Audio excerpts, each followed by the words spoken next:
Assalamualaikum Ustaz. Dah. Suara saya dengar Okey. tak? Okey, saya dengar suara Ustaz. Okey. Okey, jelas. Suara saya Okey, jelas? jelas. Jelas, Okey, jelas. alhamdulillah. Boleh Hmm. Ni apa? Pakai tak masuk ini Ustaz. Okey, Macam mana? pakai tak masuk ni. Pakai tak masuk ini. Okey. Jam berapa sekarang? Sekarang tuan 8.59 dah. Nak dekat ke 9 dah. Okey. Tunggu pukul 9 lah.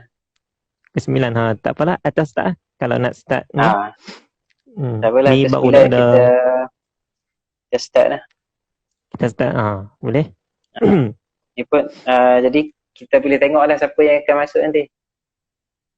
Ni sekarang ni ada baru 2 orang ni. Dia kan dia ada atas tu kan.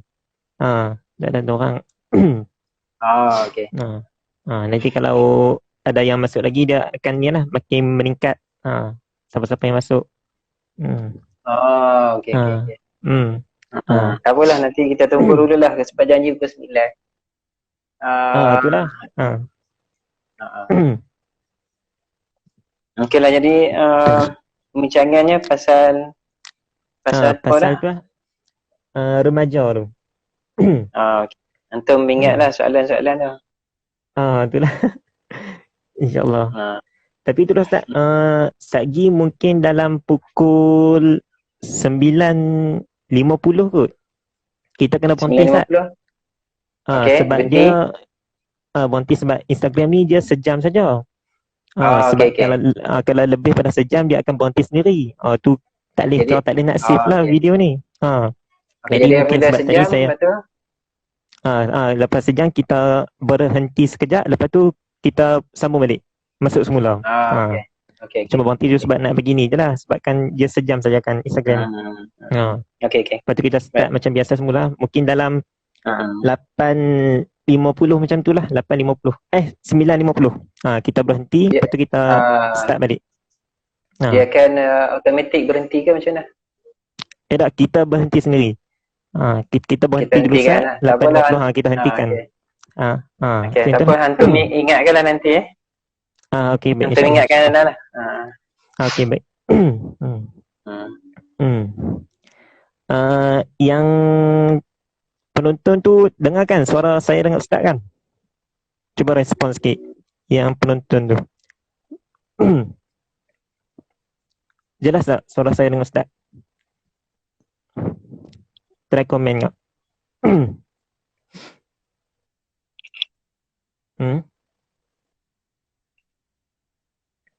Tu nampak tak dengar dah tu.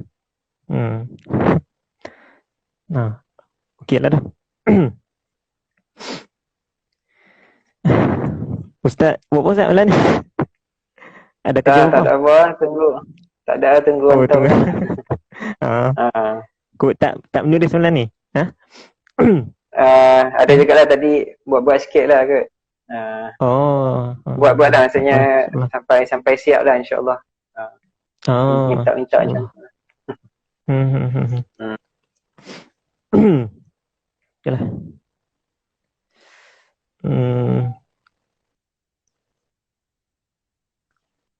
Baik, pukul berapa dah? Sekarang pukul 9.02. Okey, nak mula ke? Boleh lah, boleh. Atas kalau nak mula, boleh mula. Tak apa, boleh. Boleh nanti mula. Okey. Okey, kita start dulu noh. Okey nah. Ya, baik.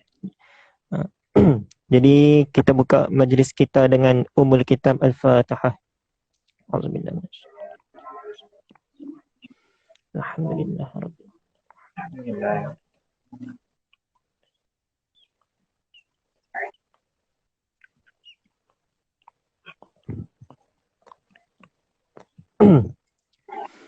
Alhamdulillah rabbil alamin, wassalatu wassalamu ala asyrafil anbiya wal mursalin wa ala alihi wa sahbihi ajma'in, amma ba'd. Jadi alhamdulillah kita dapat malam ni kita dapat bersama-sama Ustaz Hamidi dalam perkongsian kita pada malam ni. Jadi semua maklumlah tajuk kita pada malam ni membicarakan tentang remaja. Jadi insya-Allah boleh mula Ustaz. Jadi boleh. jadi itulah, tanpa ni pun dah pukul 9 dah ni, 95 minit kan. Jadi kita teruslah kepada soalan pertama. Jadi mungkin sebagai mukaddimah ni, sebelum kita masuk kepada perbincangan yang lebih mendalam tentang tajuk kita pada malam ni, mungkin Ustaz boleh ceritakan kot tentang apa, sejarah ulama-ulama ataupun tokoh-tokoh terdahulu pada waktu remaja mereka ni. Dengan apa mereka ni disibukkan. Jadi jelas Ustaz soalan tu. Okey, boleh. Jelas. Okey. Jadi dipersilakan insya-Allah. Bismillahirrahmanirrahim. Alhamdulillahirabbil alamin. Wassalatu wassalamu ala Rasulillah wa ala alihi washabihi ajma'in. Terima kasih kepada saudara Majdi dan juga platform yang kita gunakan pada malam ini, mungkin daripada Perwadah. Jadi saya ucapkan ahlan bikum dan mubarak jami'an, tahniah semuanya.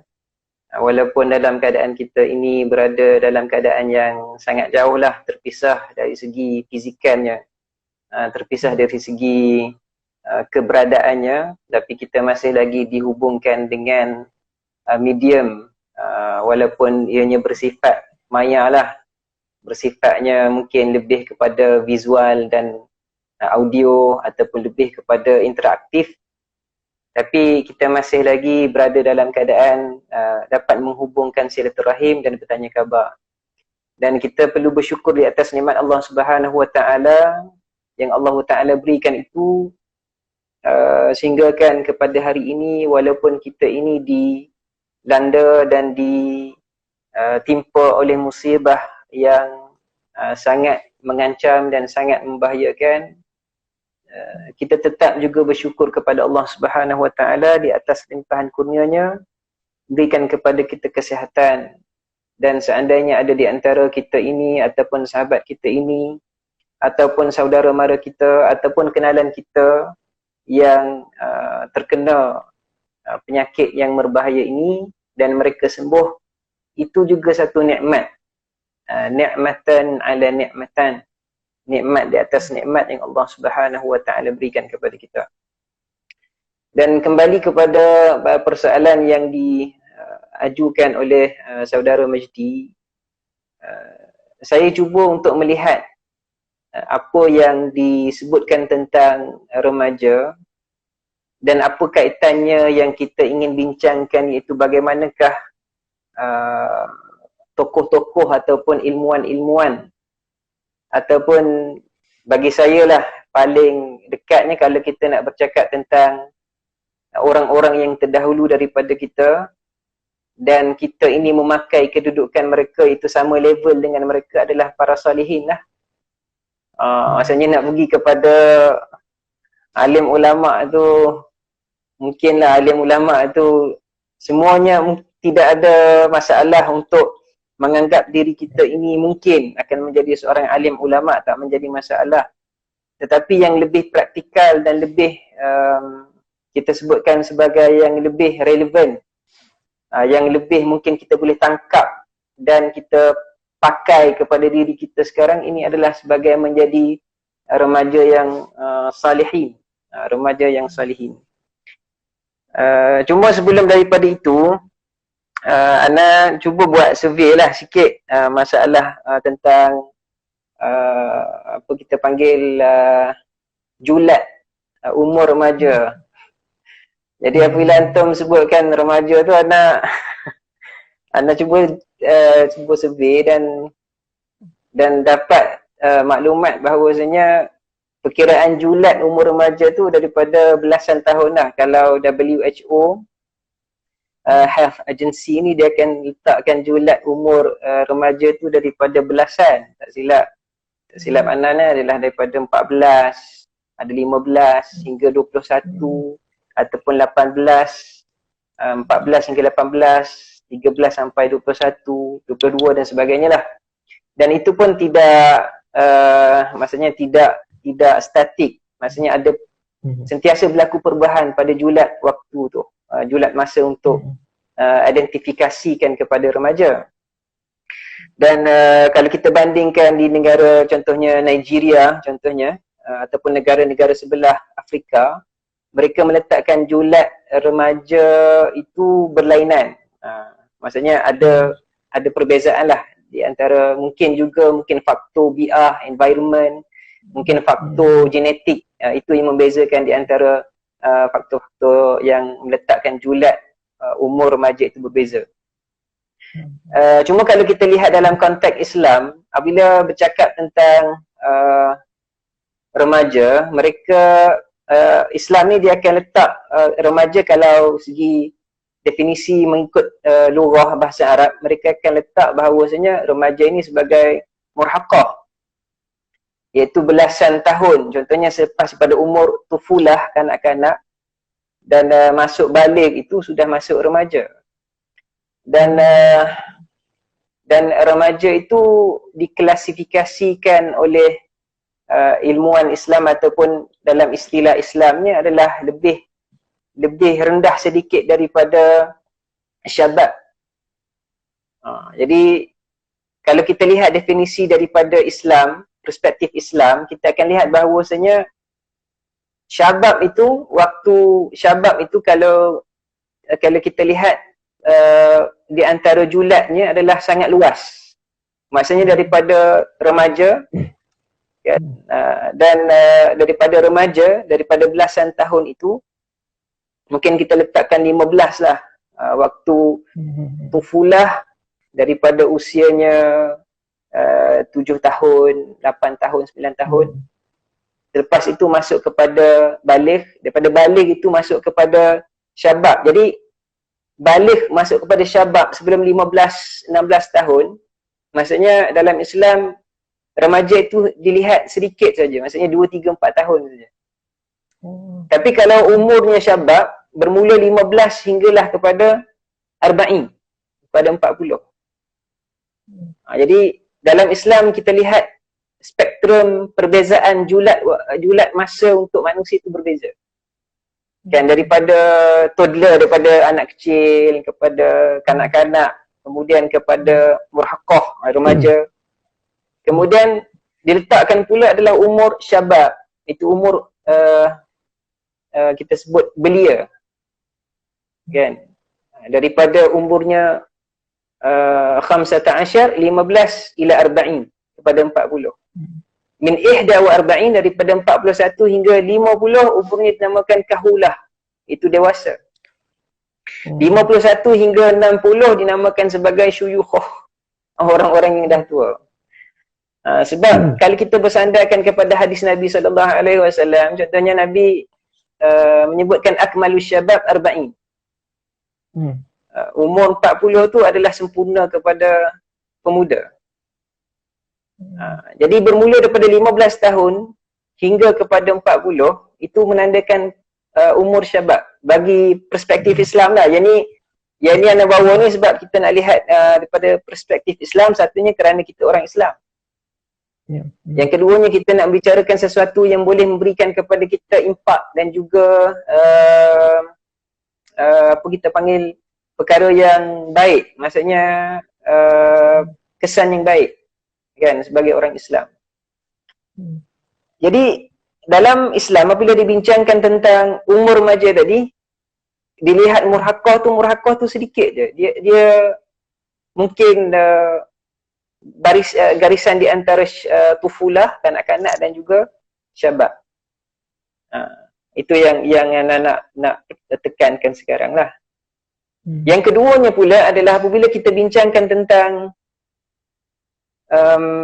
apa yang kita patut pakai ataupun apa yang patut kita sesuaikan ketika masa remaja lah. Bagi antum sekarang ni bincang remaja kan, tapi bagi anak faham bahawasanya remaja bagi antum dah sekarang ni adalah usianya syabab lah. Syabab. Sebab kita lihat contohnya sahabat-sahabat Nabi SAW, contohnya Umar, contohnya Abu Bakar As-Siddiq. Ketika mana mereka ini berusia, contohnya Abu Bakar As-Siddiq 38 tahun. Ketika itu Umar berusianya 27 tahun. Dan yang lainnya lebih kurang lagi daripada Umar Al-Khattab, macam Osman, macam Ali dan sahabat, kibar sahabah yang lain, ridwanullah alaihim ajma'in.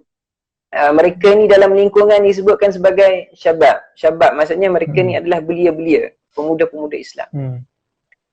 Jadi itu satu poin yang pertama lah. Maksudnya kalau kita sebutkan remaja dan syabab dalam Islam tu sama sahaja. Tidak ada perbezaan.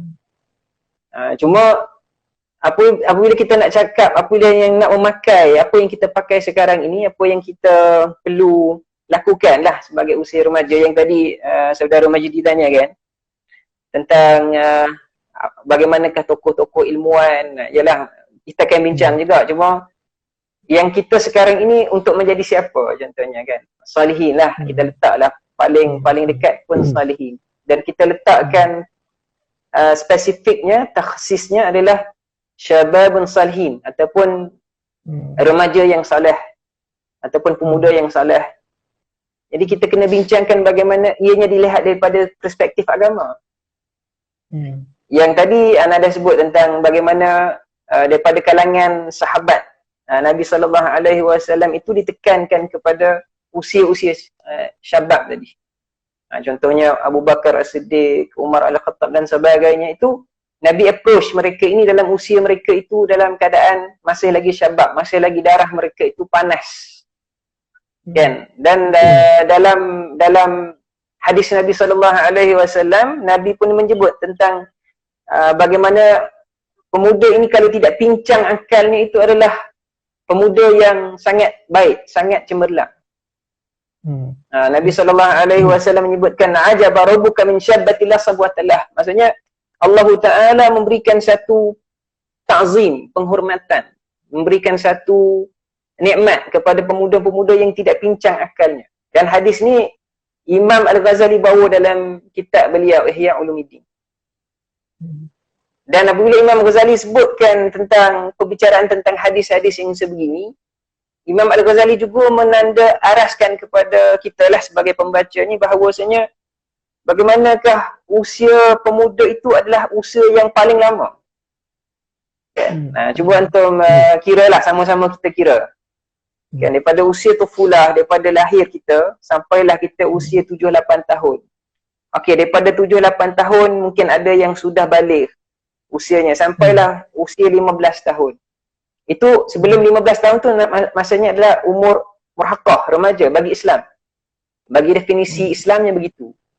Dan daripada 15 tahun sampai kepada 40 tahun. Berapa usia tu? Itu umurnya syabab tu. 15, 25, 10. 25, 35, 20. 35 hingga 40. Kan? 25 tahun.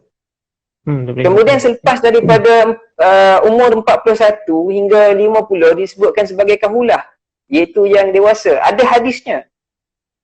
Ada juga hadisnya. Nabi SAW menyebutkan sayyidani kahulani fil jannah al-Abu Bakar Umar. Kan? Nabi menyebut dua ketua orang-orang yang dewasa pada hari akhirat dalam syurga nanti siapa? Iaitu Abu Bakar dan Umar. Jadi di situ Nabi letakkan parameternya, penanda arasnya bahawasanya umur kahulah itu umur yang sudah dewasa daripada 40 hingga 51. 51 hingga ke atas itu syuyukhah, sudah menjadi orang yang talashi, sudah yang kita panggil sudah semakin decline, hilang kekuatannya dan sebagainya, merosot. Jadi umur syabab yang disebutkan tadi adalah usia yang sangat panjang, daripada 15 hingga 25. Kan? Sebab itu dalam Islam Nabi SAW mementingkan kepada pemuda-pemuda ini sehingga kan awalah kita lihat contohnya Ibnu Abbas radhiyallahu anhuma, contohnya satu masa dalam riwayat ni riwayat Imam Tirmizi, bagaimana Imam Tirmizi menyebutkan Ibnu Abbas ini ketika mana beliau mendatangkan satu perkara, satu benda lah kepada Rasulullah SAW. Ini hadis yang sahih.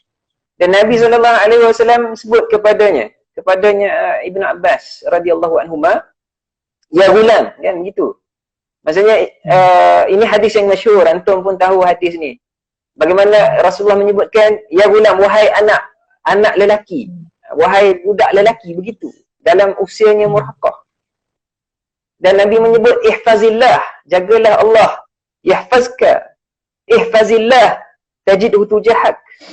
Jagalah Allah Ta'ala akan menjaga kamu. Jagalah Allah Ta'ala, kamu akan dapati Allah Ta'ala pada semua perkara.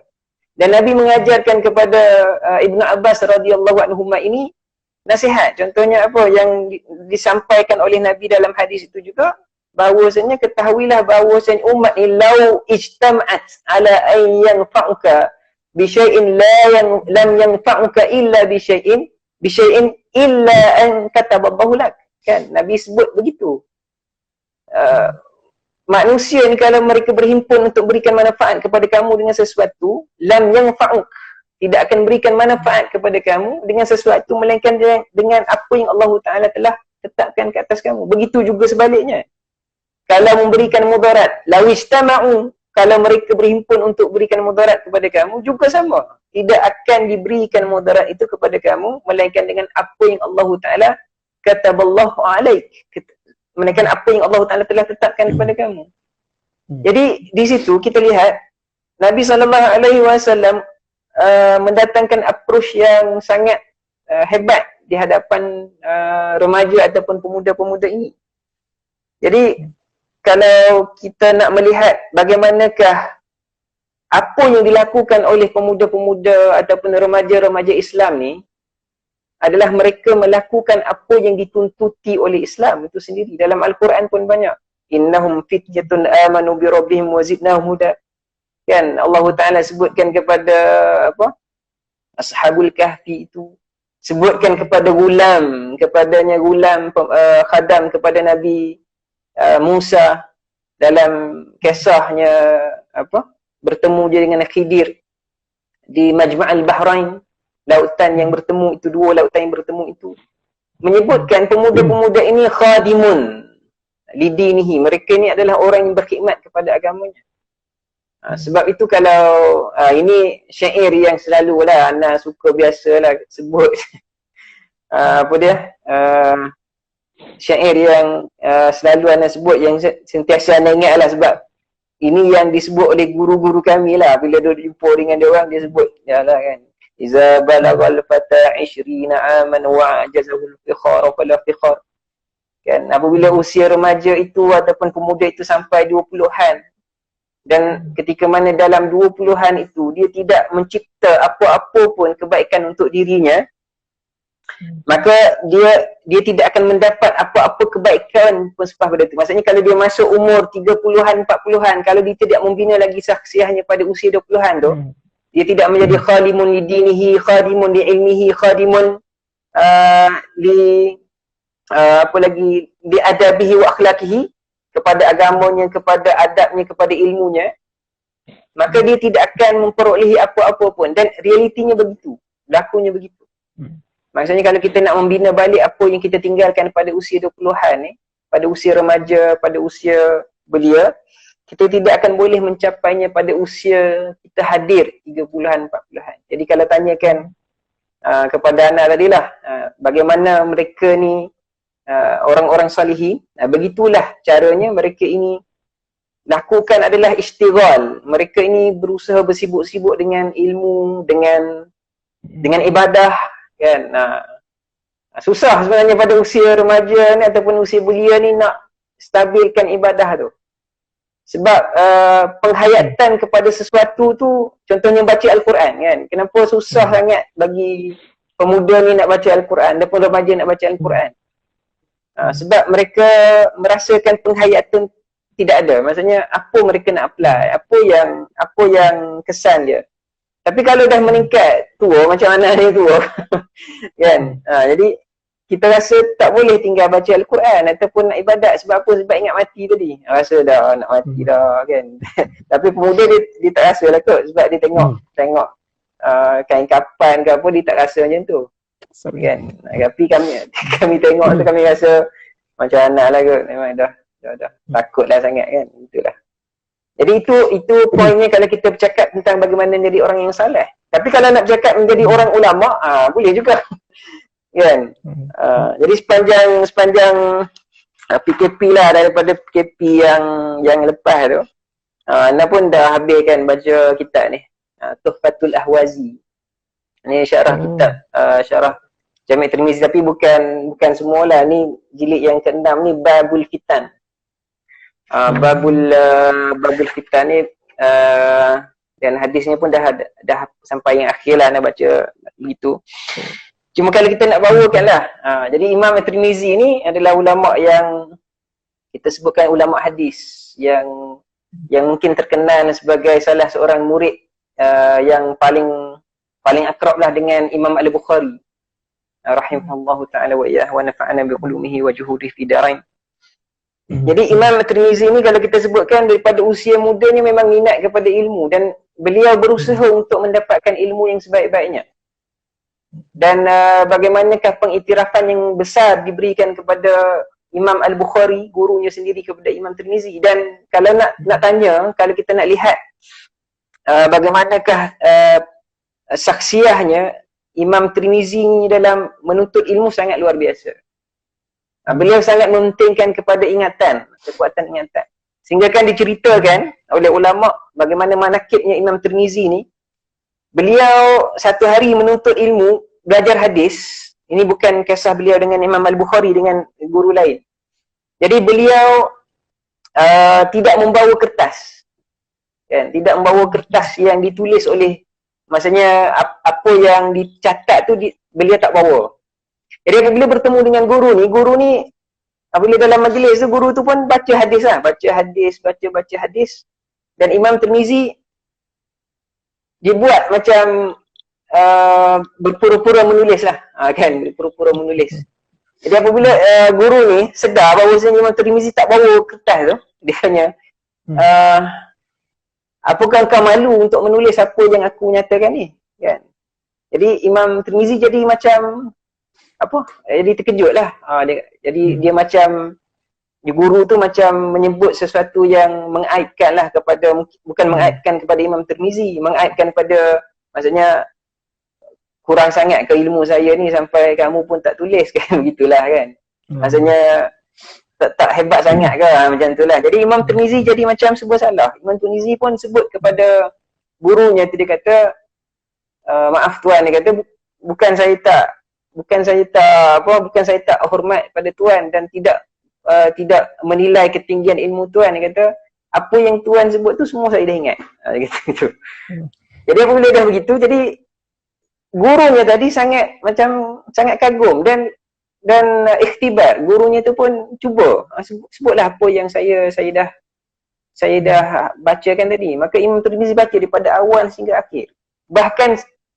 Bahkan Imam Tirmizi menambah lagi apa yang tak baca oleh guru tu. Jadi guru tu tanya, macam mana kamu menambah ni? Saya tak baca lagi pun. Dia kata, tadi masa sebelum saya datang tadi, saya telah bertemu dengan murid-murid tuan yang dah lama belajar, dan saya telah mendengar mereka menyebut hadis-hadis yang disebut tu. Jadi saya sebut sekarang ni. Jadi di situ kuat zakirah, kekuatan ingatan, dan Imam Tirmizi telah menunjukkan cara yang betul kepada kita. Sebagai dia dengan kekuatan yang banyak, dengan kelebihan yang besar, digunakan dengan sebaiknya untuk kemaslahatan ummah lah. Kalau nak kira itu sebagai satu daripada apa yang dilakukan oleh ulama-ulama kita. Baik, wallahualam.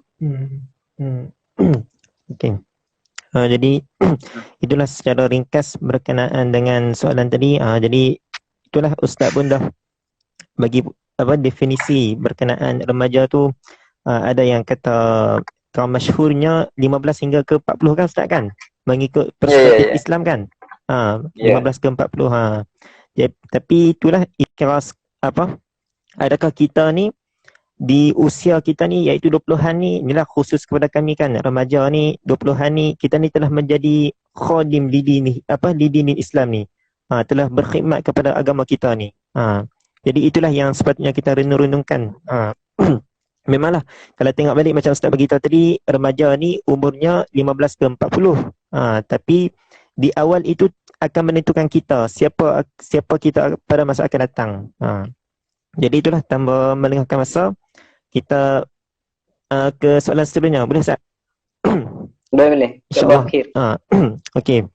Jadi itulah seperti yang untuk soalan kedua ni, boleh Ustaz ceritakan sedikit berkenaan, mungkin kalau kita tengok ulama-ulama zaman dahulu ni yang macam Ustaz bagi tahu tadi, mungkinlah disebabkan persekitaran mereka yang baik, mereka ni lah mampu untuk apa, macam tadi kan Ustaz cerita pasal Imam Tirmizi tu kan, mungkin disebabkan persekitarannya, jadi dia boleh untuk apa, menelaah dalam ilmu tu. Jadi mungkin berbezalah dengan zaman kita sekarang ni, dengan remaja zaman sekarang ni yang itulah kan, lah ni kan abad 21 kan, banyak gadget, banyak teknologi, memang banyak apa perkara yang melalaikan. Jadi itulah mungkin boleh Ustaz ceritakan sedikit cabaran yang dihadapi oleh remaja pada masa kini dalam membentuk peribadi yang mulia, insya-Allah. Baik, alhamdulillah rabbil alamin. Baik, soalan yang sangat baguslah kan. Nak melakukan apa, komparatif di antara zaman tu. Kan zaman ulama-ulama dengan zaman sekarang, kan. Cuma ana suka nak sebutkan bahawasanya al-ittirabat ataupun krisis yang berlaku pada zaman ilmuan kita tu, contohnya zaman Imam Tirmizi, Imam Al-Bukhari, sebenarnya mereka lebih menghadapi ittirabat, krisis yang bersifat siasi, politik yang sangat rencam. Jadi kalau antum cuba lihat kitab-kitab sejarah macam kitab-kitab sejarah macam kitab yang ditulis oleh Dr. Ahmad Shalabi yang contemporary lah, ataupun Bidayah wa Nihayah ke kitab Ibn Katsir, ataupun kitab-kitab Ibn Asir dan sebagainya, kita akan dapati bahawasanya ilmuwan ni mengalami kita panggil apa, cabaran, kehidupan mereka mengalami cabaran politik yang sangat-sangat rencam. Sebabnya pemerintah pada masa itu mereka bukan ahli sunnah wal jamaah. Ada yang Syiah, ada yang Mu'tazilah, ada yang Jabariyah, ada yang Qadariyah. Dan pembunuhan tu sentiasa berlaku. Maksudnya kalau kita kata sekarang lah contohnya komunis, kita panggil zaman darurat, contohnya zaman darurat adanya komunis, adanya gerakan-gerakan terorisme, contohnya gerakan-gerakan dululah, kalau antum baca sejarah ke kita, negara kita ada apa kita panggil, ada gerakan kumpulan Maunah, ada gerakan kumpulan Kompak, kripto, ni zaman-zaman 70-an, Hana pun tak ada lagi. Masyarakat tu takut, takutnya sebab apa, kalau keluar kena peluru sesat ke apa, berlaku macam tu. Begitu juga kalau kita nak bandingkan, kita nak paparkan perumpamaan tu lah yang berlaku tu pada zamannya imam-imam yang besar ni. Macam Imam Al-Bukhari, Imam Tirmizi, ulama-ulama yang lain, kita lihat mereka ni pun mengalami situasi yang sama. Sebab mereka belajar tu dalam keadaan yang susah juga. Dan kita dapati contohnya, contohnya Imam Al-Bukhari sendiri pun ditahmah sebenarnya. Imam Al-Bukhari diuji oleh Allah Subhanahu Wa Taala dengan pemimpin di tempatnya, Al-Bukhara. Kan dalam kelas-kelas pun ana biasa sebut bahasanya ulama-ulama ni mereka menghadapi tribulasi yang sangat luar biasa. Bukan melibatkan penyakit saja, mereka melibatkan nyawa pada masa itu. Bahkan Imam Tirmizi pun terlibat sama dalam keadaan krisis yang berbeza. Jadi kita akan sebutkan bahawasanya ulama-ulama ini mereka hidup pada zaman mereka mencari ilmu tu dalam masalah yang getir, kan. Imam Nawawi zaman beliau adalah zaman Tatar, kan, menjarah kepada Baghdad, negara Mesir, kan, membunuh ramai orang-orang Islam. Tapi Imam Nawawi pilih untuk menuntut ilmu. Maksudnya menuntut ilmu dalam keadaan krisis yang sangat luar biasa. Dan yalah, maksudnya kita tidak akan sebut ulama-ulama dahulu tu mereka keadaan environmentnya mereka senang, nak pergi menuntut ilmu pun dapat, bukan. Sebabnya pada masa itu untuk stabil pemikiran pun sangat susah. Sebab tu tengok kitab Imam Tirmizi yang kita baca ni, Sunan Tirmizi ni, yalah macam mana kan dalam kitab Imam Tirmizi dihimpunkan apa sahaja pengamalan-pengamalan yang dilakukan oleh orang Islam pada zaman tu. Sebab tu dalam Sunan Tirmizi ada hadis sahih, ada hadis hasan, ada hadis daif dan sebagainya. Sebab apa? Sebab itu yang diamalkan pada zaman tu. Maksudnya ada tribulasi bersifat pemikiran, kan? Dan siapa yang silap, siapa yang salah boleh dihukumkan kafir, murtad dan boleh dibunuh pada masa itu. Dan benda ini, perkara ini kita tak berlaku pada zaman sekarang lah. Adalah mungkin lah kita sebutkan sekarang ni dah macam bermulanya dengan kurun yang ke-12 hijrah dengan kebangkitan pemikiran aliran yang baru, kaum muda lah.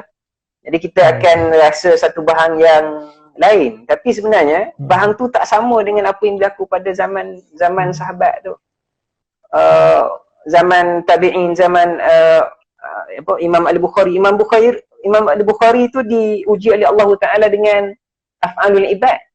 Maksudnya ada yang mengatakan bahawasanya Imam Al-Bukhari tu nak cenderung kepada Mu'tazilah, kan? Sedangkan beliau adalah imam yang besar. Jadi tribulasi tu akan ada, panjang pula tribulasi. Baik, bagaimana kita nak lihat zaman remaja sekarang, sama juga, ada juga krisisnya. Dan kalau ikut kajian yang dilakukan oleh ada berapa orang lah pengkaji di negara kita, mereka menyebutkan krisis yang berlaku di negara kita ini, krisis bagi remaja adalah dua. Satunya adalah krisis identiti, yang keduanya adalah krisis moral. Maksudnya remaja-remaja ni mereka nak set siapa identiti mereka, saksiah mereka tu. Jadi mereka sentiasa menghadapi masalah, kan? Kadang-kadang mereka set saya nak jadi orang yang berfikirannya begini, saya nak ikut aliran agama contohnya. Dan aliran agama tu saya nak jadi apa? Nak jadi ustaz ke, jadi lecturer ke, nak jadi penceramah ke, nak jadi ikut ahli sunnah ke, salafi ke, syiah ke, dia begitu. Kemudian ada yang set nak jadi seseorang yang tertentu mengikut daripada landasan ataupun gambaran kerangka ahli keluarganya. Ibu ayah dia kata, antum pergi Mesir lah jadi ni. Hatinya tak nak pergi Mesir, dia nak jadi engineer ke apa. Jadi dia ada krisis identiti.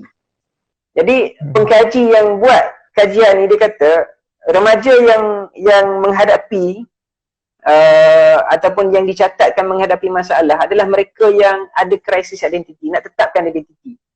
Dan paling besar kalau kita dapati di universiti, pelajar-pelajar universiti, mereka juga ada krisis identiti, kan? Mereka cuba untuk menjadi seseorang yang lain daripada kemampuan diri sendiri. Ini mungkin yang ni kita kena bahas daripada tempat lain lah. Yang ni panjang pula. Cuma anda nak sebut kan, sebab tu kalau antum tengok daripada kehidupan remaja, antum akan lihat bagaimana mereka ni kadang-kadang hayal, kadang-kadang buntu, mereka tak dapat jawapan. Sebab apa? Sebab mereka satunya nak set diri mereka tu siapa. Ada ada suluhan daripada keluarga, desakan begini, kamu kena jadi begini. Desakan kawan-kawan kata begini, saya nak ikut kawan. Jadi mereka tak boleh set identiti mereka itu siapa. Sebab itulah yang penting bagi remaja, mereka mesti mesti mengakar dengan ajaran Islam tu. Sebab tu ajaran Islam tu walaupun nampak keterpaksaan, tapi sebenarnya dia macam satu foundation, macam pasu lah kita sebut, pasu yang kukuh, yang utuh. Jadi apabila dimasukkan ke dalamnya itu adalah tanah, air, batu-batuan, dan itulah yang akan melahirkan pokok yang bagaimanakah yang baiknya. Yang keduanya adalah krisis moral. Moral ni memang sudah menjadi kita panggil apa ya, menjadi kebiasaan bagi remaja-remaja. Kalau dia berada dalam keadaan yang buntu, dia akan memilih sesuatu yang boleh bius kepada akal dan juga pemikirannya. Dan paling merosakkan adalah ketika mana dia memilih untuk mengambil benda-benda yang memudaratkan akalnya macam dadah dan sebagainya. Itu yang paling tinggi lah. Kalau yang paling rendah kita lihat adalah remaja-remaja ni dia akan pilih benda-benda yang boleh membiuskan akalnya daripada menjadi orang yang matang. Apa dia? Maaflah, sebutlah main video game ke. Apa lagi? Nak sebut benda-benda lebih halus nanti rasa pula apa suka tonton movie ke. Cerita ke Korea ke apa ke, maaf lah. Jadi yalah, kita akan sebutkan sebagai satu hiburan. Tetapi sebenarnya bagi remaja yang bermasalah, itulah dia. Apabila mereka nak cuba untuk menghilangkan kekusutan, kesakitan berfikir menghadapi masalah, mereka akan cuba divert tadi. Mereka akan pergi kepada sesuatu yang menenangkan mereka tu. Dan menenangkan mereka tu termasuklah daripada perkara-perkara yang kita sebutkan tadilah. Wallahualam. Jadi itulah serba ringkas mengenai cabaran yang dihadapi oleh remaja. Jadi itulah Ustaz bawakan, itulah krisis identiti dan krisis moral lah yang remaja yang remaja hadapi sekarang ni. Jadi untuk para penonton, kalau ada apa-apa soalan bolehlah tanya di ruang komen. Nanti insya-Allah kalau ada kesempatan nanti mungkin di hujung nanti boleh tanya Ustaz nanti insya-Allah. Kalau ada apa-apa bolehlah tanya dekat, boleh tag dekat ruang komen tu. Okey, jadi kita beralih kepada soalan yang seterusnya. Okey. Itulah tadi kan sudah ceritakan tadi tentang cabaran yang dihadapi oleh remaja. Jadi mungkin itulah Ustaz boleh sebutkan pula tentang inilah khusus kepada kami mahasiswa-mahasiswi dan penuntut ilmu ni, tentang bekalan yang perlu ada pada kami kan, untuk kami kan untuk menghadapi kepada dunia yang lebih luas lagi, insya-Allah. Jadi boleh Ustaz silakan. Baik, satu perkongsian yang bagus lah. Maksudnya bagaimana untuk bersedia untuk menghadapi dunia yang runcing dan juga yang rincam ni lah. Itulah Ana pun sebenarnya tak terkeluar lagi daripada daripada skop daripada antum. Sebenarnya kita masih lagi dalam landasan yang ataupun dalam lingkungan yang sama dah, kan. Selagi mana kita ni masih lagi berada dalam keadaan maksudnya masih lagi berkemampuan, masih lagi boleh berfikir, dan kita masih lagi ada peluang untuk membaiki apa saja yang kita rasa kurang, kan? Dan mungkin ada kesalahan yang mungkin kita boleh perbaiki, dan itu sebenarnya adalah paradigma yang mula-mula kena ada dalam jiwa kita, supaya kita ni sentiasa menganggap bahawasanya kita bersedia dengan apa sahaja yang Allah Ta'ala akan uji kepada kita. Itu yang penting bagi antum lah, untuk buat persediaan. Maksudnya apa yang antum nak nanti, yang antum nak ubah ke, antum nak hadapi ke, itu bergantung kepada kesediaan antum. Maksudnya kesediaan ni kita kena pupuk dalam jiwa kita bahawasanya saya memang tak sempurna, tapi saya akan setkan sesuatu yang boleh menyempurnakan. Saya mungkin tersilap, gitu. Saya mungkin tersilap dan saya mungkin dah melakukan kesilapan, tapi saya sentiasa diberikan peluang untuk melakukan kebaikan. Cuma untuk menjadi seorang remaja ataupun belia yang sentiasa melihat ke hadapan, dia kena sentiasa melihat kepada apa yang diperlukan oleh agamanya, bangsanya. Jadi apa yang suka Ana syurkan adalah satunya adalah kan pada saat-saat beginilah antum sentiasa bacalah banyak buku berkaitan dengan peringatan-peringatan tentang hari akhirat, walaupun antum rasanya kuat lagi dan panjang umur lagi, kan. Macam mana Ana dah habiskan kitab Babul Fitan ni, kitab Imam Tirmizi. Jadi Ana cuba untuk kongsikan pengalaman ni kepada antum adalah untuk menyatakan bahawasanya apabila anda baca Babul Fitan ni tentang hadis ni, dalam penyelipan, maksudnya Imam Tirmizi apabila memasukkan hadis-hadis itu, begitu juga dengan imam-imam kita yang lain, ulama-ulama kita yang lain, mereka bukan memasukkannya secara academic oriented, bukan sekadar-kadarnya ilmiah saja. Mereka telah memasukkan dengan penghayatan.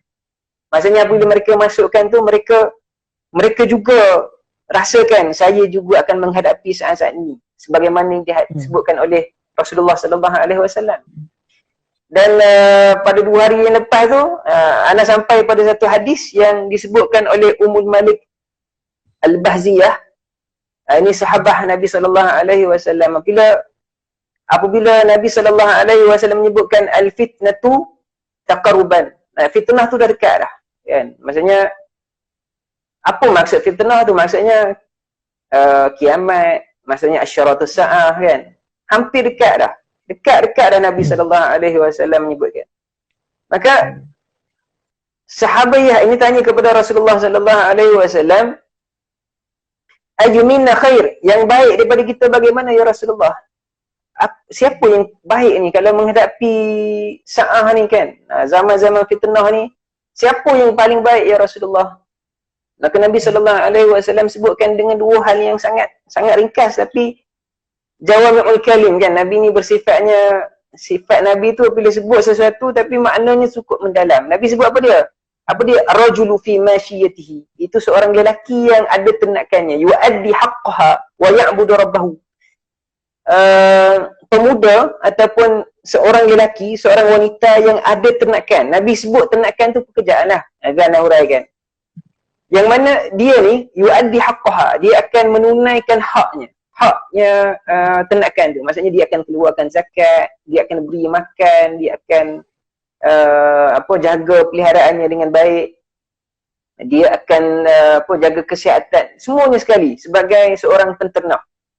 Yu'addi haqqaha, dan dia menunaikan haknya sebagai penternak itu. Dia bayar zakat, dia menjaga haiwannya tidak makan tumbuhan ataupun tanaman orang lain, tidak merosakkan halaman, dia akan semuanya begitu. Kemudian Nabi sallallahu alaihi wasallam juga menyebut apa dia? Warajulu, dan juga seorang pemuda ataupun seorang lelaki yang mana akhizum bi ra'si farasih, yang mengambil kepala kudanya, ditunggang kudanya apa? Yukhifu aduwah wa yukhifunahu. Dia menakutkan musuhnya dan musuhnya takut kepadanya.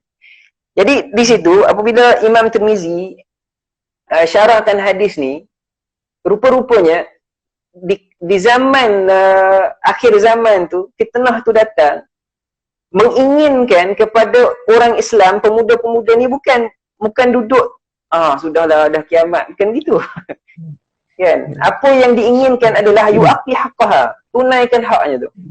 Buat apa sahaja yang diperintahkan oleh Allah Ta'ala dengan optimum, maksimum mungkin. Dan juga beribadah kepada Allah Ta'ala dengan seboleh-bolehnya. Maksudnya jangan ada ruang untuk kosong kita ini lara, kan?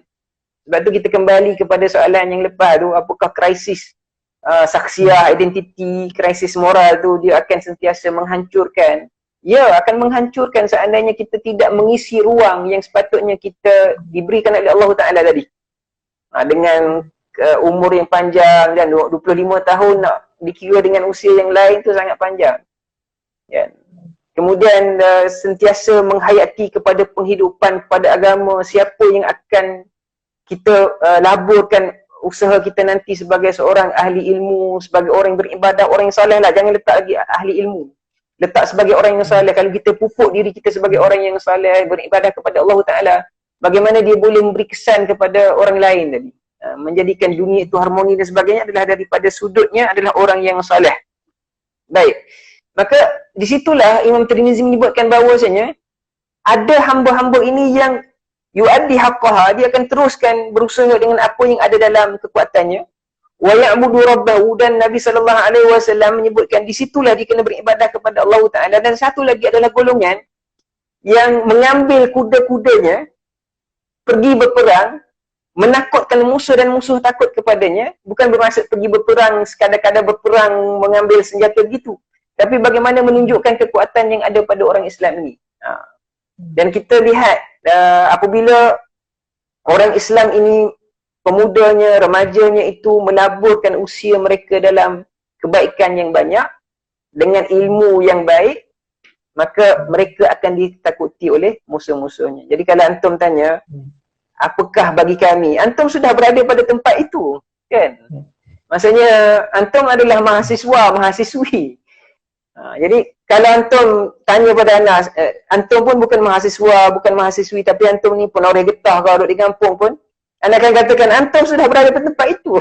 Antum sudah menjadi seorang penoreh dan antum boleh menoreh dan melaburkan kerja-kerja antum tu kerana Allah Ta'ala. Dan itu menakutkan musuh-musuh antum.